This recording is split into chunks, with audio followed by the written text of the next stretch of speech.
ശരി ശരി നന്ദി അൻഡു പ്രതികരിച്ചതിന്. സുരേഷ് എടപ്പാൾ ചേരുന്നുണ്ട്, KWJ ജനറൽ സെക്രട്ടറിയാണ്. ശ്രീ സുരേഷ്, ഇവിടെ മാധ്യമങ്ങളുടെ മേലെ പഴിചാരാനുള്ള, ഇല്ലെങ്കിൽ ആ സുതാര്യത ഉറപ്പുവരുത്തണമെങ്കിൽ മാധ്യമങ്ങൾ നൽകിയ വാർത്ത തെറ്റാണെന്ന് വരുത്തി തീർക്കുകയേ വഴിയുള്ളൂ എന്നതിലേക്കാണോ കാര്യങ്ങൾ? പത്രപ്രവർത്തക യൂണിയൻ അതിന്റെ നിലപാട് വ്യക്തമാക്കിക്കൊണ്ട് പത്രക്കുറിപ്പ് പുറത്തിറക്കി കഴിഞ്ഞു. കാരണം ഒരിക്കലും നീതീകരിക്കാൻ കഴിയാത്ത ഒരു സമീപനമാണ് പോലീസിന്റെ ഭാഗത്ത് ഉണ്ടായിട്ടുള്ളത്.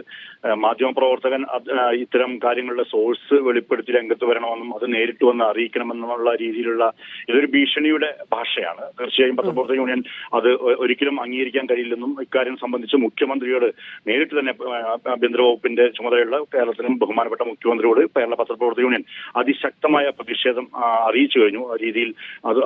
ആ രീതിയിൽ ഒരു പത്രക്കുറിപ്പ് തന്നെ ഇറക്കി കഴിഞ്ഞു. അനുരു അശോകൻ ചെയ്ത വാർത്ത അതിന്റെ സോഴ്സ് PSCക്ക് അത്തരത്തിലുള്ള ഒരു സുരക്ഷ അവർ പിഴവ് പറ്റിയിട്ടുണ്ടെങ്കിൽ അത് തിരുത്തേണ്ടത് PSC ആണ്. അല്ലാതെ ഇത്തരം കാര്യങ്ങൾ പൊതുജന താല്പര്യാർത്ഥം പൊതുജനങ്ങൾ അറിയേണ്ട കാര്യങ്ങൾ അത് പൊതുജന സമക്ഷം കൊണ്ടുവരുന്ന ഒരു മാധ്യമപ്രവർത്തകനെ ഇതിന്റെ പേരിൽ ബുദ്ധിമുട്ടിക്കുന്ന, അദ്ദേഹത്തെ നിയമത്തിന്റെ കൊണ്ടുവന്ന് പോലീസിന്റെ മുന്നിൽ കൊണ്ടുവന്ന് ഇത്തരം കാര്യങ്ങൾ തെളിവെടുപ്പ് പോലെ കാര്യങ്ങൾ ചോദിച്ചറിയാനുള്ള ശ്രമം അങ്ങേയറ്റം അപലപനീയമാണ്. കേരള പത്രപ്രവർത്തക യൂണിയൻ ഈ നീക്കത്തിൽ അതിശക്തമായി പ്രതിഷേധിക്കുകയാണ്.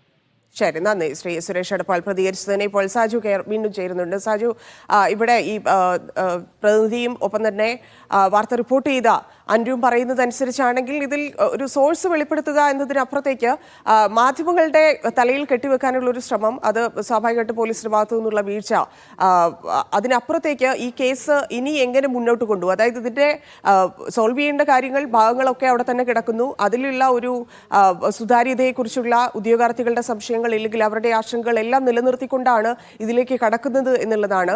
അന്വേഷണം ഈ ഭാഗത്തിൽ കൂടി കൊണ്ടുപോയി അവസാനിപ്പിക്കാനുള്ള ഒരു നീക്കമാകാനുള്ള സാധ്യതയാണ്.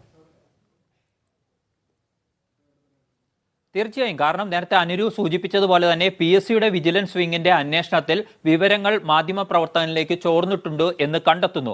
അതിന്റെ അടിസ്ഥാനത്തിൽ ആ വിവരങ്ങൾ നൽകിയവരെ കണ്ടെത്താനുള്ള അന്വേഷണമാണ് ക്രൈംബ്രാഞ്ച് നടത്തുന്നത്. അതിനപ്പുറം അതിനേക്കാൾ ഏറ്റവും പ്രധാനപ്പെട്ടത് എങ്ങനെയാണ് ഇത് ഡാർക്ക് വെബിൽ വരുന്നത്, എവിടെയാണ് സുരക്ഷാ വീഴ്ച ഉണ്ടായത്, അത് പരിഹരിക്കാനുള്ള നടപടികൾ എന്തൊക്കെ PSC ചെയ്തു എന്നിടത്തേക്ക് കാര്യങ്ങൾ പോകാതെ ആദ്യം ഈ വാർത്ത തന്നെ തെറ്റാണ് എന്ന് സ്ഥാപിക്കാൻ ശ്രമിച്ചു. എന്നാൽ PSCയിലെ തന്നെ DGP യുമായുള്ള ആശയവിനിമയത്തിന്റെ രേഖ അനുരു അശോകൻ അടുത്ത ദിവസം റിപ്പോർട്ട് ചെയ്തതോടുകൂടി ആ വാദം PSCക്ക് നിലനിൽക്കാൻ കഴിയാതെയായി മാറുന്നു. അതോടുകൂടിയാണ് എങ്ങനെയാണ് PSCയിലെ ഇത് സംബന്ധിച്ച രേഖ ചോർന്നത് എന്ന് കണ്ടെത്താനുള്ള അന്വേഷണം മാത്രമായി കാര്യങ്ങൾ മാറുന്നത്. അതായത് മാധ്യമപ്രവർത്തകന് ആരാണ് വിവരം നൽകിയത്, ഈ രേഖ ആരാണ് മാധ്യമപ്രവർത്തകന് നൽകിയത് എന്ന് മാത്രമാണ് PSCക്ക് അറിയേണ്ടത്.